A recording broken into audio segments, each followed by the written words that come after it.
कैमरे में बंद अपाहिज रघुवीर सहाय द्वारा रचित कविता है और आज हम इसका भावार्थ पढ़ने जा रहे हैं। रघुवीर सहाय, जिनका जन्म सन 1929 में लखनऊ में हुआ, अज्ञेय द्वारा संपादित दूसरा सप्तक के प्रमुख कवि हैं। दूसरा सप्तक में इनकी आरंभिक कविताएं मिलती हैं। देखा जाए तो प्रयोगवाद को ये तरजीह देते हैं, लघु मानव की बात करते हैं, छोटे या लघु की महत्ता स्वीकार करते हैं। और जो कविता हम इनकी पढ़ने जा रहे हैं, कैमरे में बंद अपाहिज, इनकी लोग भूल गए हैं नामक संग्रह से ली गई है। एक बार फिर से बताऊंगा, यह कविता लोग भूल गए हैं नामक संग्रह से ली गई है। रघुवीर सहाय को साहित्य अकादमी पुरस्कार से नवाजा गया है और सन 1990 में दिल्ली में इनकी मृत्यु हुई।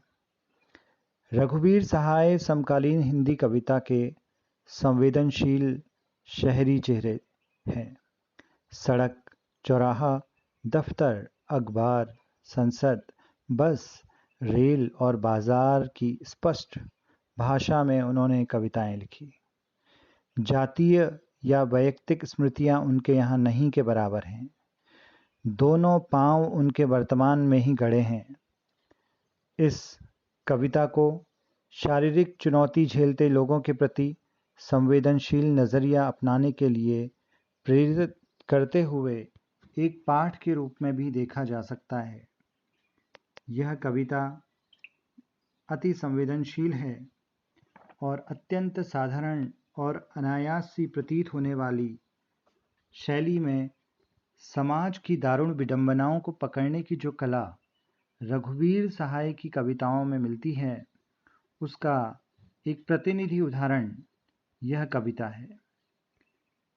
कैमरे में बंद अपाहिज रघुवीर सहाय की प्रसिद्ध कविता है। इसमें समाज की विडंबना को चित्रित किया गया है।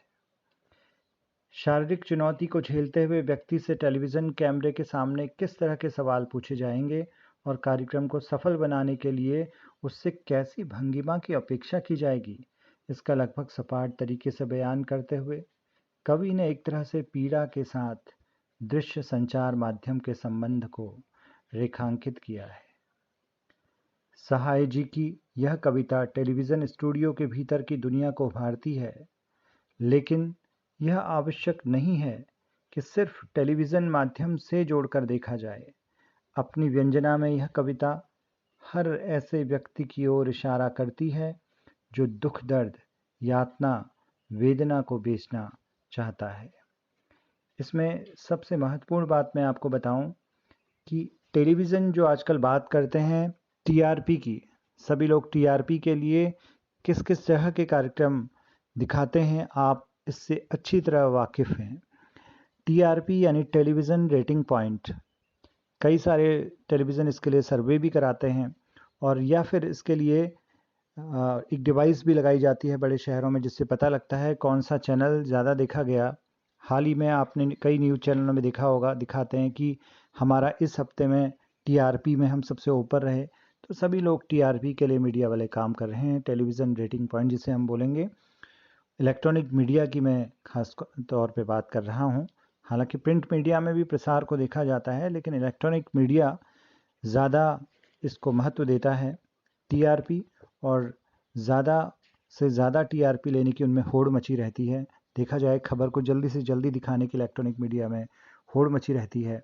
और शुरुआत में कविता में रघुवीर सहाय जब कहते हैं हम दूरदर्शन पर बोलेंगे, तो कई सारे लोग ये समझते हैं या बच्चे समझते हैं दूरदर्शन मतलब दूरदर्शन DD1 की बात हो रही है। दूरदर्शन की अगर हम अंग्रेज़ी देखें, अंग्रेज़ी उसका पर्याय देखें तो टेलीविज़न है। तो यहाँ पर टेलीविज़न की बात हो रही है, किसी भी चैनल की बात हो रही है, मीडिया की बात हो रही है।